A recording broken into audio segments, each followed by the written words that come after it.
Estos manifestantes creen ser los defensores de la democracia y la libertad.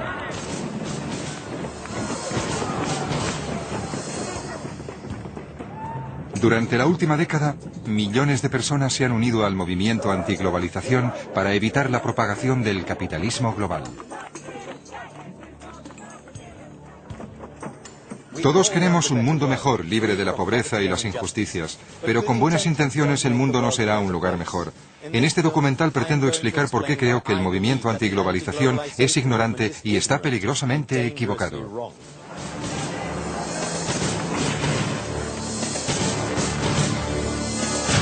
En defensa de la globalización. Los manifestantes sostienen que la globalización genera pobreza. Están equivocados. Todos los países eran pobres. Ha sido en la nueva era de la modernización cuando los países han empezado a librarse de la miseria. En los últimos 50 años, 3.000 millones de seres humanos se han visto libres de la pobreza. Esto es algo históricamente único. Lejos de hacer que el mundo sea un lugar más pobre e injusto, mis investigaciones como escritor me han convencido de que el capitalismo global podría hacer que todo el mundo fuera tan rico y libre como lo es Europa en la actualidad, si se lo permitimos. De hecho, la pobreza está en declive en aquellos países que se han integrado a la economía global.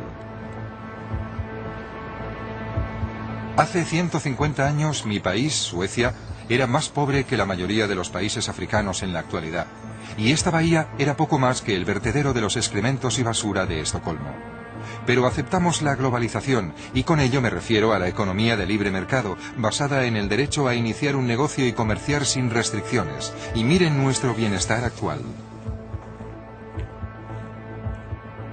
Voy a iniciar un viaje, primero a Taiwán, para ver cómo la globalización está dando paso a la riqueza y la democracia. Después a Vietnam, para averiguar lo que las multinacionales están haciendo por los países en vías de desarrollo. Y finalmente a Kenia, para intentar saber por qué sigue tan desesperadamente pobre. Voy a demostrar que el capitalismo global, lejos de ser una amenaza para la humanidad, es su salvación.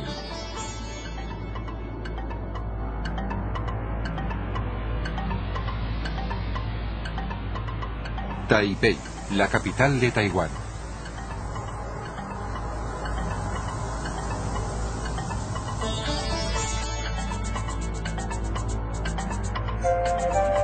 Hace tan solo 30 años, la gente de este pequeño país del este de Asia era más pobre que muchos africanos hoy. La malnutrición estaba ampliamente extendida y carecía de recursos naturales. En la actualidad su pueblo es tan rico como el español.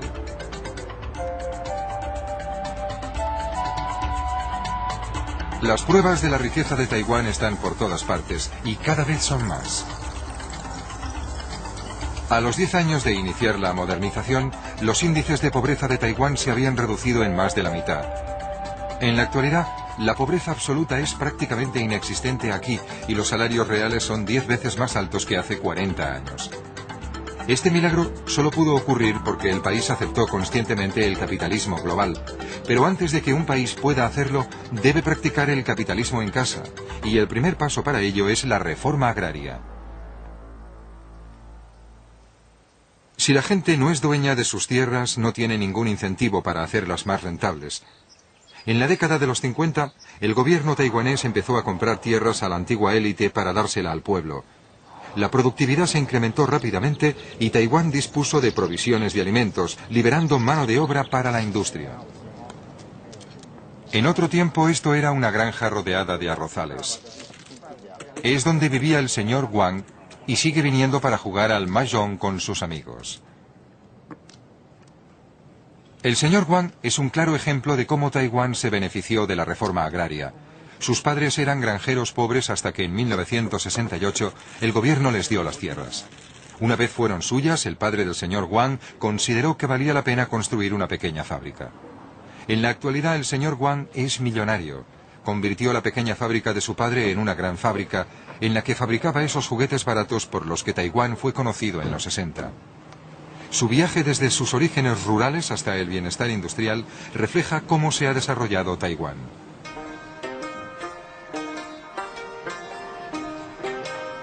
En una casa de té cercana le pregunté al señor Wang cómo empezó todo. con juguetes como las muñecas Barbie, bloques de construcción para niños, artículos de deportes como monopatines, tijeras de acero inoxidable y plástico.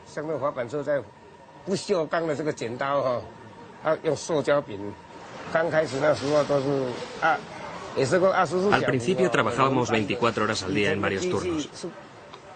La maquinaria del pasado causaba muchos accidentes. Había que aprender lentamente. Por eso tengo los dedos así, porque desconocía su funcionamiento.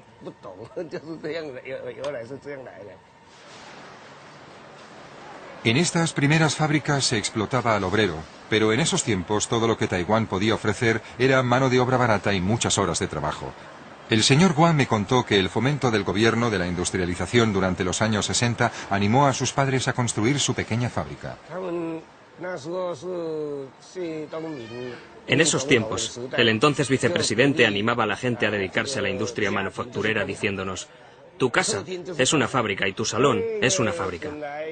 Originariamente, cultivábamos la tierra. El campo que trabajábamos se lo había dado el gobierno a mi padre. Pero el gobierno se estaba reformando en esa época. Quería alentar a la pequeña y mediana empresa. El gobierno decidió a qué tierra se daría un uso industrial, lo que significaba que allí se podía construir una fábrica. A mi padre le dieron una oportunidad, y como es lógico, aprovechamos la tierra. Y ahora, nuestros hijos, que ya son mayores, y hacen lo mismo.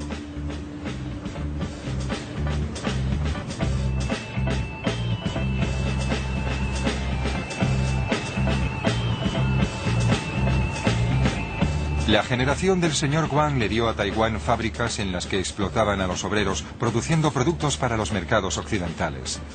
¿Afeaban el paisaje? Sí, pero no se opongan a ello, ya que fueron una etapa transitoria pero crucial en el camino de Taiwán hacia la riqueza. Si el movimiento antiglobalización hubiera existido cuando la industrialización de Taiwán, habrían protestado contra las fábricas y nos habrían dicho que empleábamos mano de obra barata. Sin duda habrían organizado un boicot y tal vez hubieran decidido no comprar productos hechos en Taiwán. Si muchos de ustedes hubiesen decidido lo mismo, Taiwán seguiría sumido en la pobreza.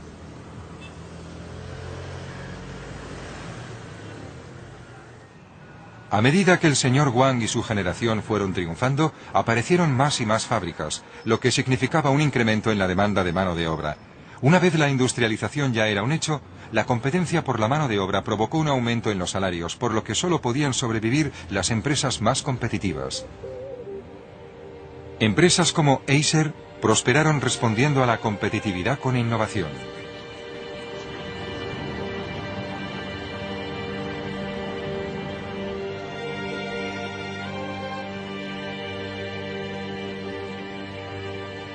Stan Shi, director general ejecutivo de Acer, es conocido por haber inventado la primera calculadora de sobremesa de Taiwán y el primer bolígrafo reloj del mundo. En la actualidad, Acer es el séptimo proveedor de componentes informáticos del mundo. Esta es la primera máquina que exportamos al mercado internacional hacia 1981. Formamos a unos 3.000 ingenieros en Taiwán basándose en este tipo de máquina. Por ello me siento muy feliz. Esto es genial. Y este es el primer ordenador. A finales del 83 lanzamos uno de los primeros ordenadores compatibles de la región. ¿Y a dónde lo exportaban? A casi todo el mundo. El señor Shi me invitó a acompañarle en sus ejercicios a la hora de comer en el gimnasio de la empresa. Quería saber cuál era, según él, la clave del éxito de Taiwán. ¿Era más fácil iniciar un negocio en Taiwán que en otros países? Sí, creo que sí. A la gente le gusta tener su propio negocio. En la ciudad se cuenta un chiste. De cada 6 personas que vea en la calle, una de ellas es presidente. Si una de cada 6 personas que ves en la calle es propietaria de una empresa, ¿se debe a que hay menos burocracia o restricciones que en otros países?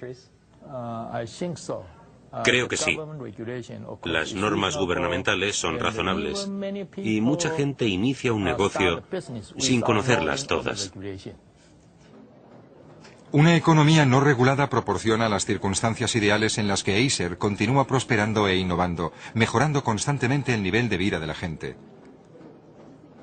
¿Qué productos del futuro producirán? Hoy reconocemos que disponemos de una gran tecnología, pero hay que encontrar la forma de que tenga más aplicaciones, de tal manera que pueda llegar a un mayor número de gente. Creo que esta es nuestra misión. Y conseguir que la informática sea como oxígeno. No lo notas, pero es importante para la vida cotidiana. Por todo Taiwán, las familias reflejan el progreso del país. Los abuelos eran granjeros rurales, los padres obreros de fábricas y la generación actual bien pagados ingenieros informáticos y hombres de negocios.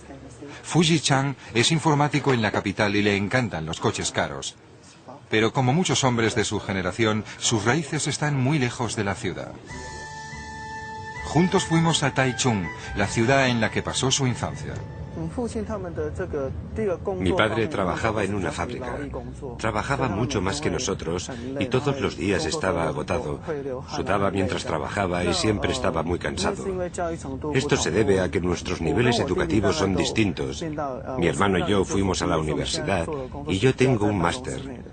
Nuestro trabajo se desarrolla principalmente en un despacho. Son muy distintos, ya que uno es un trabajo manual y el otro intelectual. Antes éramos muy pobres y ahora somos de clase media y vivimos holgadamente. La mayoría de los hombres de mi generación trabajan en la industria de la alta tecnología.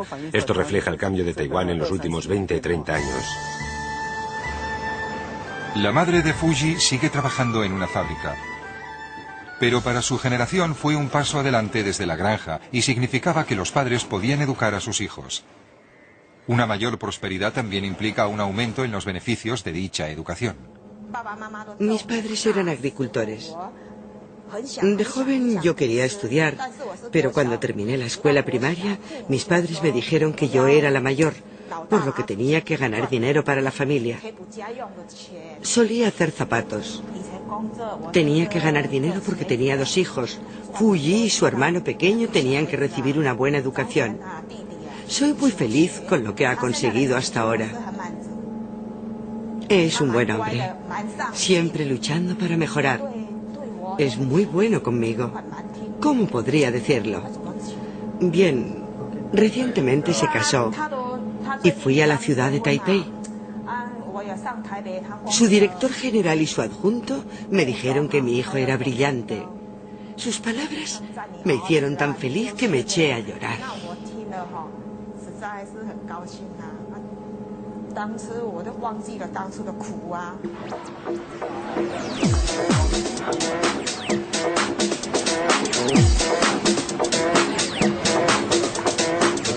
La generación anterior fabricó las cajas de cartón, la actual fabrica los productos y el software que va dentro.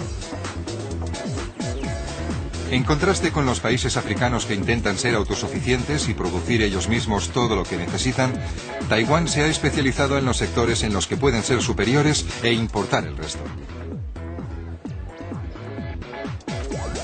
Debido a que estaban constantemente expuestos a la competencia extranjera, las empresas tenían que ser más productivas e innovadoras para sobrevivir y desarrollarse. De bicicletas y juguetes a CDs y ordenadores en una generación, creo que esto resume la historia de Taiwán, de la pobreza a riqueza en una generación.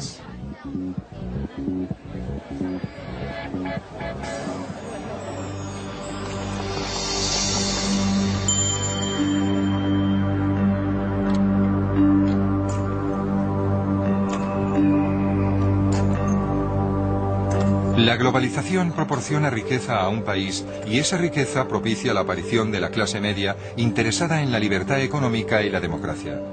Yo creo que la democracia es otro efecto colateral de la globalización. En la actualidad, Taiwán es una democracia como Gran Bretaña. Solo hace 40 años Taiwán era una dictadura bajo el puño de hierro de Chiang Kai-shek. Visité su monumento acompañado de John Wang, redactor de una revista dedicada al mundo de los negocios y activista político que participó aquí mismo en las manifestaciones a favor de la democracia. Después de la muerte del presidente Chiang Kai-shek en 1965, creo que Taiwán inició su transformación. En el pasado, en los 60 y los 70, Taiwán dependía en gran manera de la industria basada en la mano de obra barata, pero en los 80 empezamos a fabricar componentes informáticos, neveras, aparatos de aire acondicionado, televisores, productos con un mayor valor añadido. La idea de la clase media empezó a hacerse realidad en los 80. Junto con los movimientos políticos, la clase media quería gozar de mayor libertad, tanto en el campo de la política como en el de la economía. ¿Diría que la globalización y el desarrollo económico ha jugado un papel decisivo en la transición a la democracia? Sí, por supuesto. La globalización y el crecimiento económico que se deriva de ella son las rocas sobre las que se asienta la democracia. No es casualidad que los países más ricos del mundo, como Estados Unidos y las naciones europeas, sean las democracias más estables.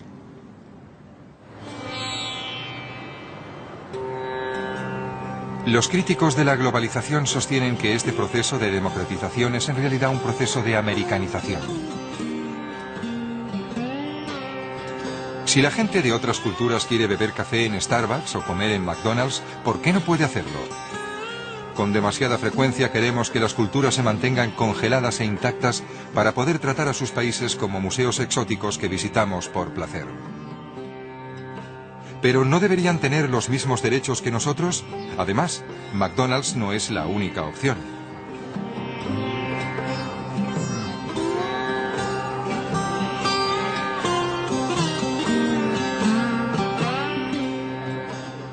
Taiwán se enriqueció recompensando a aquellos que tenían las mejores ideas y tecnologías de cualquier parte del mundo. Y sigue haciéndolo. Miren este local, Cha for Tea.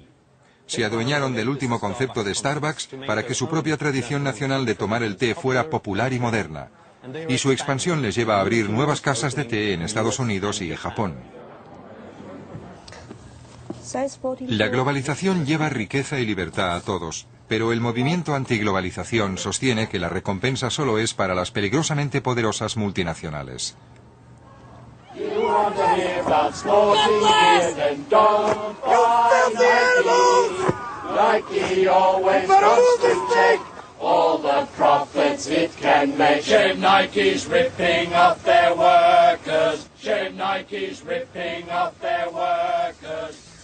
Una empresa como Nike es con frecuencia tachada de enemiga de la libertad y la democracia, pero de hecho es un importante contribuyente a la riqueza y la libertad.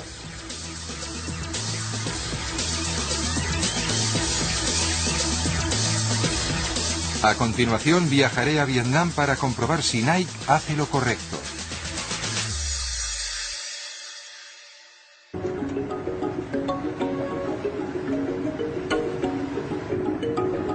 Vietnam, hasta hace poco una de las naciones más pobres del mundo. La gran mayoría de su población aún sigue viviendo de la tierra. Pero eso está cambiando, y está cambiando porque el país está lleno de esas fábricas en las que se explota al obrero que el movimiento antiglobalización tan dispuesto está a boicotear. Llegamos a la capital, la ciudad Ho Chi Minh, ante Saigón, y vamos a visitar la fábrica que es el buque insignia de una de estas multinacionales.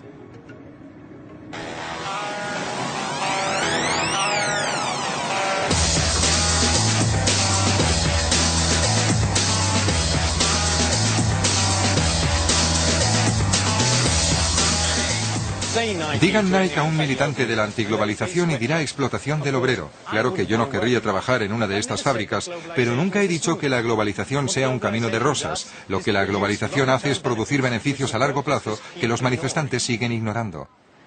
Y estas fábricas son los escalones necesarios para llegar al progreso. Suecia también las tuvo, al igual que Taiwán. Son una etapa necesaria en la industrialización de cualquier país. El director general de la fábrica, Lalit Monteiro, me la enseña. Lo que muchos manifestantes olvidan es que las empresas multinacionales están constituidas por seres humanos que se sienten orgullosos de trabajar para una empresa y quieren hacer lo correcto. Y nuestros empleados se lo toman muy en serio. Cuando la gente se manifiesta contra la marca, creemos que tenemos la responsabilidad, no solo desde un punto de vista ético, de investigar si hay algo de verdad en dichas alegaciones, pero también porque nuestra marca es uno de nuestros activos. Por ejemplo, Nike, por norma, no emplea en ninguna de sus fábricas a nadie de menos de 18 años para las zapatillas y 16 para la ropa.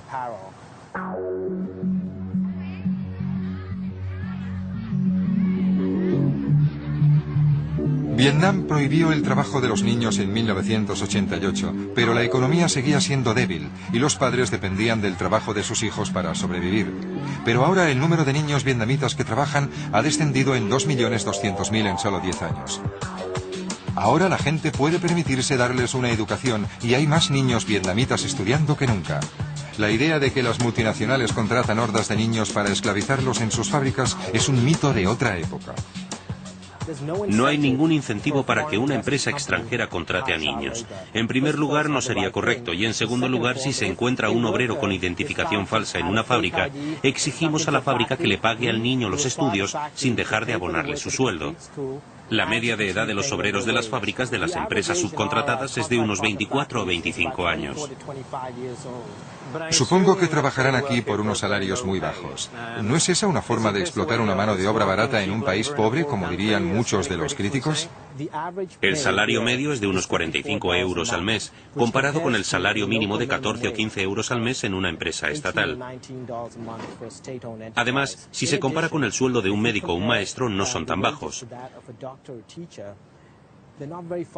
Muchos de estos obreros proceden de una economía basada en la agricultura y tienen la oportunidad de, en vez de trabajar de 10 a 14 horas al día en el campo, trabajar en un ambiente limpio, seguro, que les paga regularmente, en el que disfrutan de comida gratis o subvencionada y donde se invierte para el futuro en formación y educación. Pero Nike no paga más a sus obreros porque sea generosa, sino porque la multinacional trae maquinaria extranjera, nuevas ideas en dirección, un mercado más grande y educación para sus obreros. Estos activos son los que hacen que una multinacional sea tan productiva, con lo que puede pagar unos salarios más altos. En la cantina hablé con algunas de las obreras durante la hora de comer. Tenía previsto emigrar a Corea, así que me tomé un descanso. Pasados 2 años decidí volver a la fábrica, porque la empresa es buena y produce productos de gran calidad. La dirección también es muy buena, por lo que decidí quedarme.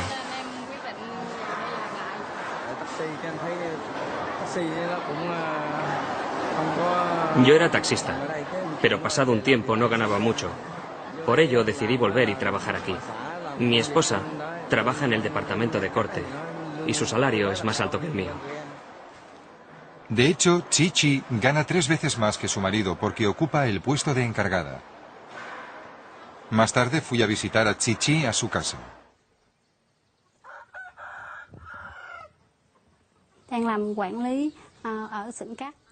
Soy la encargada del departamento de corte. Mi trabajo consiste en supervisar el corte para que se satisfagan los altos niveles de calidad en la fabricación de zapatillas. Y controlo a las obreras, asegurándome que lleguen a la hora. Mi vida ha cambiado porque ya no trabajo en la granja. Desde que entré en la empresa, mi vida es mucho mejor. Antes, en la granja, lo máximo que podía ganar al mes era $500,000 dong, unos 32 euros. Ahora gano unos 2,25 millones, unos 150 euros, y la vida es mucho mejor. Este es mi dormitorio. Acabo de comprar el televisor. Con unos 150 euros al mes, el sueldo de Chi es unas 5 veces lo que era, y ha empleado el dinero extra en ampliar su vivienda. Intento ahorrar dinero para decorar la casa para que sea más bonita. Le pregunté qué esperanza tenía para el futuro de su hijo. Quiero educar a mi hijo para que sea médico. El movimiento antiglobalización nos pide que boicoteemos a Nike. Si muchos de ustedes lo hicieran, Chi perdería su empleo. Observando a los obreros practicar deporte a la hora de comer, era difícil comprender por qué se inquieta tanto el movimiento antiglobalización.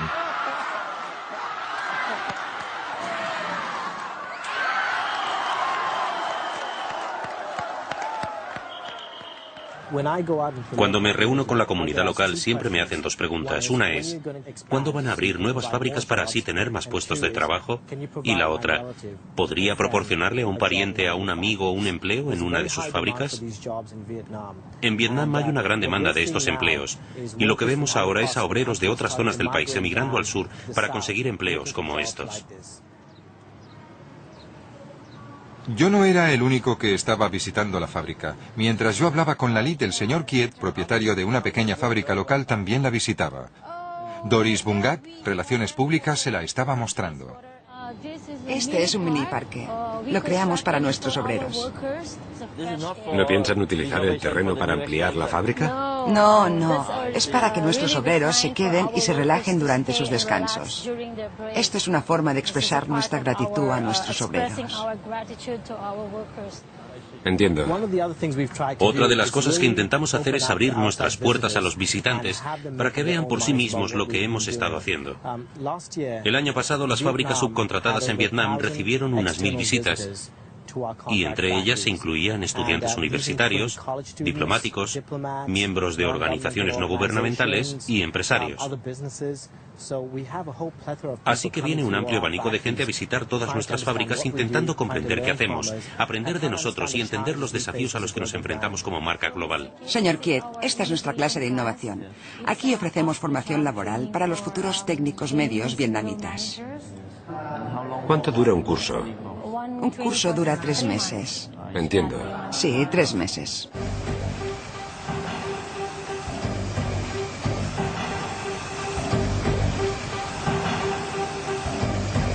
Más tarde fui a ver al señor Kiet. Su fábrica también produce zapatos para exportar y sentía curiosidad por saber qué opinión tenía de su visita a Nike. Antes de visitar una fábrica extranjera, especialmente Nike, me hacía una pregunta.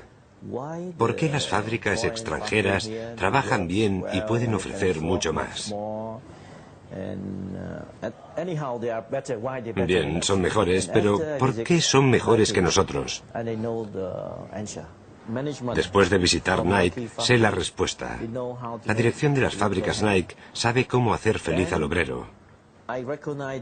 Y creo que la productividad no solo se debe a la maquinaria, sino también a la satisfacción del obrero. En mi futura fábrica sé que me he de concentrar en las condiciones laborales. Como ve, construiré en este terreno. El señor Kiet ya ha empezado la construcción de una nueva fábrica. La competencia por la mano de obra que mejora los salarios y las condiciones laborales ya ha empezado en Vietnam. Las fábricas locales no quiebran cuando llega una multinacional, como teme el movimiento antiglobalización. Mejoran y crecen, estimulando con ello la economía.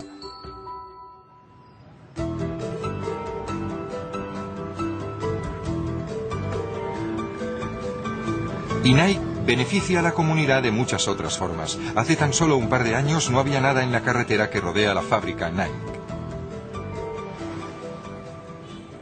Miren todos estos comercios cercanos a la fábrica. Todo esto eran arrozales. Nike también concede microcréditos a los locales que quieren empezar un pequeño negocio. Fui a ver a Thi Yen y a su madre, Chi Han. Con la ayuda de Nike han abierto un negocio de fabricación de papel de arroz. Les va muy bien.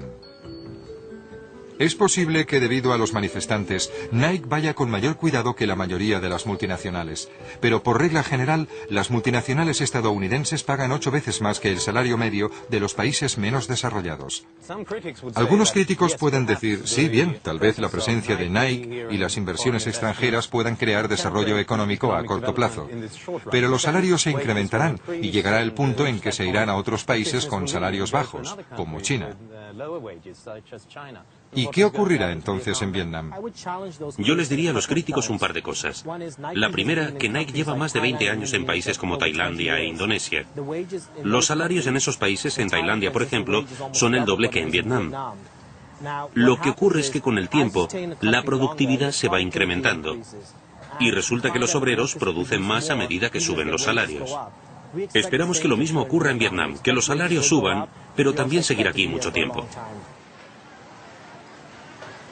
Lo cierto es que si Nike se trasladara de país debido a los incrementos salariales, eso sería bueno para Vietnam. porque Nike habría jugado su papel en el desarrollo de la economía vietnamita.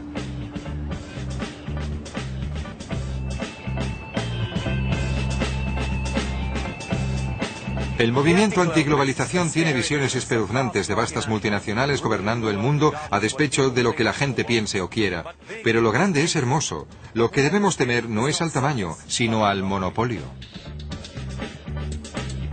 Lo que ocurre en la era de la globalización es que las multinacionales tienen menos poder porque el libre comercio significa que no pueden actuar en connivencia con el gobierno, deben exponerse a la competencia. En la actualidad, los consumidores controlan a las corporaciones.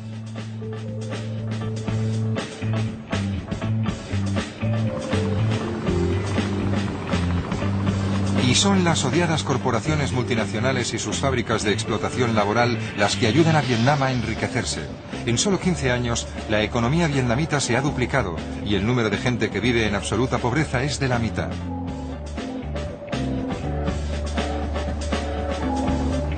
De hecho, la pobreza se enquista precisamente en los países que no aceptan la globalización, como la mayoría de los países africanos. A continuación, iré a Kenia para mostrarles la razón. Kenia, en el este de África. Hace tan solo 50 años, Taiwán era tan pobre como Kenia, pero ahora los taiwaneses son 20 veces más ricos, mientras que 1 de cada 3 personas de aquí lo hace en la más absoluta pobreza. La gente aquí es pobre porque Kenia cerró sus puertas a la globalización. Más de la mitad de la población de Kenia trabaja en el campo. La mayoría de los granjeros siguen siendo pobres porque el gobierno keniano nunca les ha dado los derechos de propiedad. Mientras en Taiwán darles tierra a los agricultores fue el primer paso en el camino a la industrialización y el crecimiento, aquí los granjeros como Simon Wangwaki ni siquiera pueden soñar con expansionarse. Simon ni siquiera puede construir en sus tierras y además sería inútil efectuar la inversión ya que al no ser el propietario no podría recoger los beneficios. Esta tierra sigue siendo del gobierno. Yo la cultivo durante un corto periodo de tiempo. A pesar de que la cultives tú, sigue siendo del gobierno. Así que seguimos igual. Luchamos para sobrevivir hoy y mañana.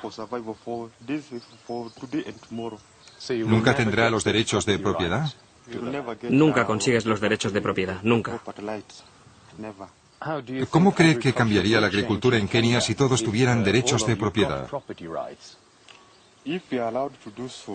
Si nos permitieran hacerlo, Kenia sería un país muy próspero. Pero Kenia no es un país próspero, obstaculizado por la propia burocracia y por las restricciones a las exportaciones. Kibera es un suburbio de chabolas pegado a la capital, Nairobi.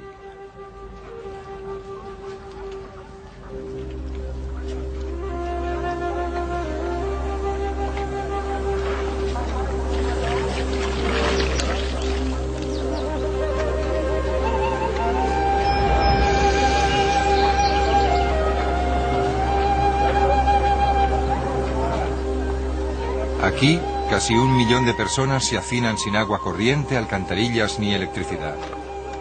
Hay muchos empresarios, pero por mucho que trabajen siguen siendo pobres. ¿Por qué no prosperan sus negocios? De nuevo se trata de la tierra. Nadie es propietario de su parcela. ¿Qué crees que cambiaría en su vida si tuviera el derecho de propiedad de esta tienda y de la tierra? Si pudiera conseguir un crédito para iniciar un negocio como los demás, haría que funcionara. ¿Podría conseguir ayuda de...? No puedes conseguir ninguna ayuda. Sería un gran problema. Si no eres el propietario de tus tierras, no puedes crecer ni pedir un crédito. Además, los comerciantes deben comprar una licencia. Según el Banco Mundial, se requieren 11 trámites, 68 días y los ingresos de medio año para conseguir una.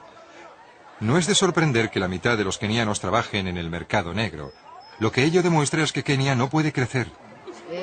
Dadas las barreras a las que se enfrentan, ninguno de ellos puede crear un negocio, por lo que no puede arraigar el capitalismo. Si no tienes dinero, el gobierno no te dará una licencia. Tienes que darles dinero y luego te dan la licencia. Pero ese dinero lo necesitas para construir un techo sobre tu cabeza y otras cosas. Todo depende del dinero. Si yo tuviera una licencia, podría construir. Comprar cajas. ¿Ve este polvo? Si pudiera comprar cajas, vendería samosas hasta la noche. No se puede conseguir dinero para un negocio como este si no tienes medios. Es difícil comprar máquinas como esta si no tienes dinero. Si tuviera dinero para un negocio, abriría mi propia barbería.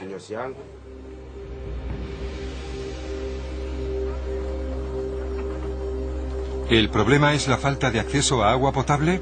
No. ¿Es el hambre? No. ¿Lo es la pereza? Por supuesto que no. No, lo es la pobreza debido a la falta de crecimiento, de reformas. Todos los demás son síntomas de lo mismo. De hecho, incluso los mayores horrores, hambruna y guerra, tienen causas políticas. Ninguna democracia se ha visto asolada por la hambruna, ni dos democracias se han enfrentado en una guerra. África se ha visto sometida al socialismo, las leyes de las bandas y el proteccionismo. África no ha sido globalizada, ha sido marginada.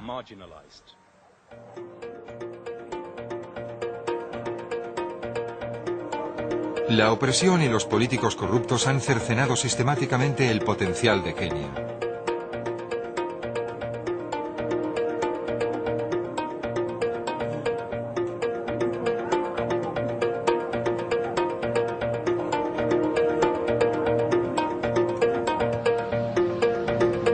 Pero hay señales de cambio.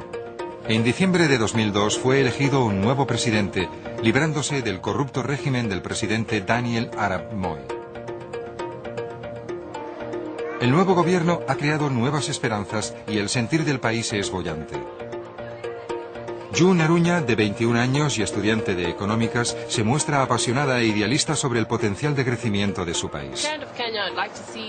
La Kenia que me gustaría ver es una en la que las ideas de la gente pudieran ser una realidad, en la que las ideas tuvieran la oportunidad de competir, para no desperdiciar todo nuestro talento. Una Kenia en la que todo el mundo pudiera tener acceso a las ideas extranjeras, que estuvieran presentes aquí.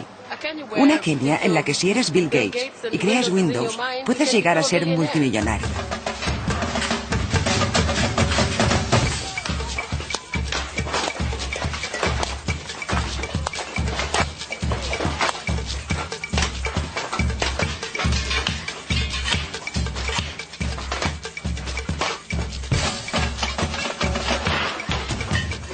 Este es un mercado al aire libre en las afueras de Nairobi, conocido como Jua Kali, que en Swahili significa bajo el feroz sol.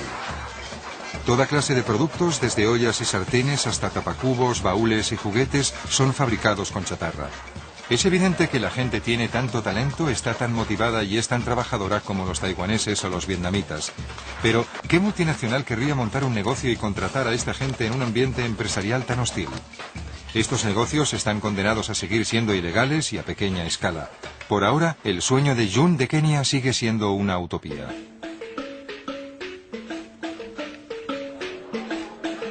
Pero no tiene por qué ser así. Cuando el gobierno relajó las restricciones en la industria de la telefonía móvil, las ventas se dispararon y ahora los móviles baratos han revolucionado la vida de miles de kenianos. La industria de la telefonía móvil está en plena expansión y muchos kenianos que no pueden permitirse los caros teléfonos fijos ahora tienen su propio móvil. Solo podíamos ir a visitar a mi abuelo una vez al año, porque vive muy lejos. Mi madre tenía que ahorrar todo el año para poder llevar a toda la familia a verle. Y está muy enfermo. Pero con la llegada del móvil pudo comprar uno muy barato, dárselo y ahora podemos llamarle cuando queremos.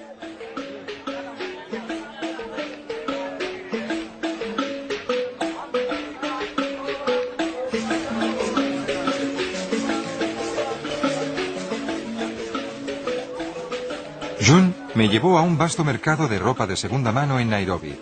Aquí se vende ropa barata importada del extranjero. Al igual que la industria de la telefonía móvil, su contacto con el mundo globalizado lo ha convertido en un gran éxito. De la noche a la mañana no podíamos distinguir en la calle a un rico de un pobre, cuando antes era tan evidente. Cuando yo era pequeña, la gente tenía solo 4 conjuntos. El mejor para los domingos, se lo ponían para ir a la iglesia, el uniforme del colegio y otros 2 que llevaban en casa. Pero con la llegada de esta ropa puedo cambiarme tantas veces como quiera y comprarla del color que quiera. Stephen es un ejemplo de tendero que se beneficia de este nuevo mercado. El negocio de la ropa de segunda mano ha sido de gran ayuda para mí. De no haber sido por este negocio no tendría forma de ganar dinero porque no tengo ninguna educación. Gracias a él, mi mujer, mis 4 hijos y yo gozamos de una buena vida. Hemos podido construir una buena casa y ahora tengo una vida que me satisface. De no ser por esto, posiblemente trabajaría de peón. Hace unos años el gobierno empezó a gravar la ropa y recientemente han subido dichos gravámenes. De nuevo, los impuestos a las importaciones están frenando la globalización y amenazando una de las pocas historias de éxito de Kenia. Dice que si se cerrara esta industria, está seguro de que muchos niños irían desnudos por la calle. También dice que conoce a muchas mujeres que tienen hasta 10 hijos y esta es la única ropa que pueden comprar.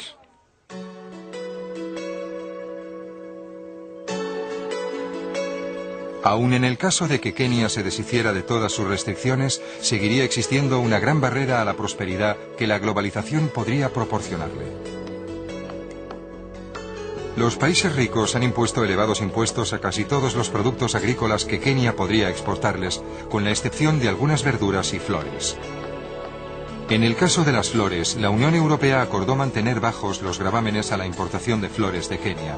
El resultado, Kenia se ha convertido en el primer exportador de flores cortadas a Europa.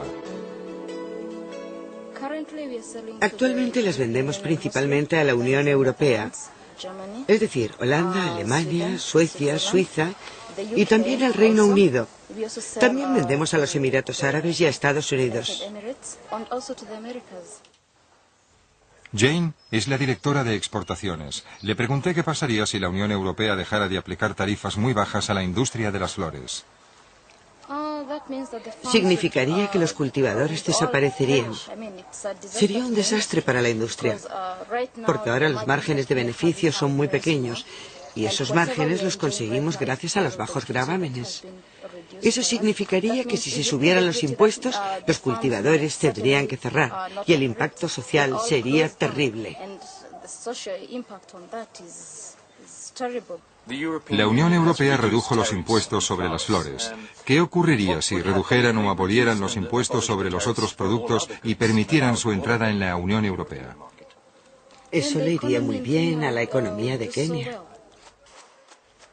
Pero a Kenia no le va bien a despecho de estas historias aisladas. Creo que ello se debe en parte a que lo que estamos haciendo en la actualidad es aún peor que no importar productos agrícolas de Kenia. La Unión Europea protege a sus agricultores con subsidios a sus productos para exportarlos a países como Kenia. ¿El resultado? Agricultores como Peter Mwangi, que antes vivían bien, en la actualidad están sufriendo. De hecho, en los últimos años, Peter ha tenido que dejar de cultivar grandes parcelas de sus tierras. Mucha gente en Europa cree que están ayudando a un país como Kenia cuando con los impuestos de sus ciudadanos se dan subsidios al trigo, etc., que llega a Kenia. ¿Qué les diría? No, no nos están ayudando, porque nos traen trigo cuando no lo necesitamos. Deberían traerlo cuando se lo pedimos, en épocas de sequía. Tal vez deberían llevarlo a países como Etiopía o Somalia, donde no cultivan trigo. Pero cuando lo necesitamos, entonces podrían traerlo. Pero no cuando lo estamos recolectando o cuando la cosecha ha sido abundante. ¿Puede imaginarlo? Yo tengo una cosecha y alguien trae trigo de fuera del país. Y yo quiero recolectar el mío, pero nadie me lo compra. No es justo. La Unión Europea da subsidios a nuestras exportaciones de granos y los granjeros como Peter sufren. Luego, cuando dentro de unos años las cosechas sean malas, les enviamos más trigo como ayuda. Los kenianos son buenos cultivando cereales y criando ganado, no necesitan ayuda, necesitan la oportunidad de poder competir. Cuando los países ricos abandonan el proteccionismo se incrementan los beneficios, pero con frecuencia la Unión Europea se niega a abrir sus puertas a la competencia extranjera. Con los aranceles no dejamos entrar los productos, con los subsidios destruimos sus mercados. Gastamos la mitad del presupuesto de la Unión Europea en los agricultores, la política agrícola comunitaria. Gastamos tanto dinero en la agricultura que cada una de nuestras 20 millones de vacas podría dar la vuelta al mundo todos los años. ¿Cómo pueden competir con eso los ganaderos kenianos? Pero si permitiéramos las exportaciones kenianas y Kenia se liberara de sus restricciones y burocracia, podría competir seriamente con nosotros.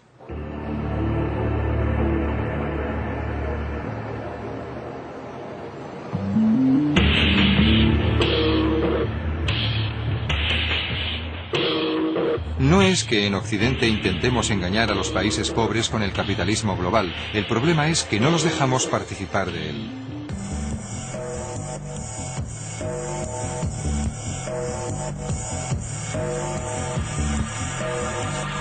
Los dos sectores en los que los países más pobres podrían competir y con ello enriquecerse son el agrícola y el textil.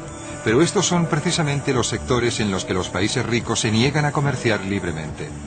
La Unión Europea, por ejemplo, tiene 10.794 aranceles, cuotas y subsidios para proteger a nuestros agricultores y fabricantes. Imaginen la burocracia dedicada a ese papeleo.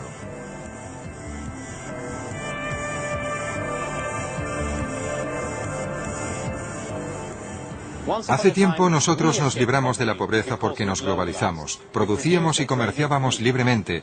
Ahora que ya somos ricos, les negamos esas mismas oportunidades a los países pobres. Si suspendiéramos nuestros subsidios y aranceles, podríamos reducir la pobreza de África. Naciones Unidas ha calculado que si lo hiciéramos, los países en vías de desarrollo podrían obtener unos beneficios de 665.000 millones de euros al año solo con las exportaciones. 14 veces más de lo que reciben en ayudas en la actualidad. Nuestro mundo no está demasiado globalizado, de hecho está poco globalizado.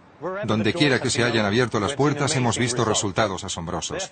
Por consiguiente, uno de los peores enemigos en la actualidad de los países pobres es el movimiento antiglobalización. Está alentando a la Unión Europea y a Estados Unidos para que impongan más y no menos restricciones. Esa gente está equivocada y es muy peligrosa.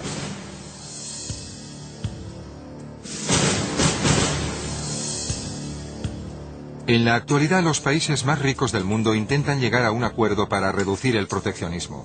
Si esto ocurriera, sería más fácil para los países pobres comerciar y así abrirse camino hacia la prosperidad.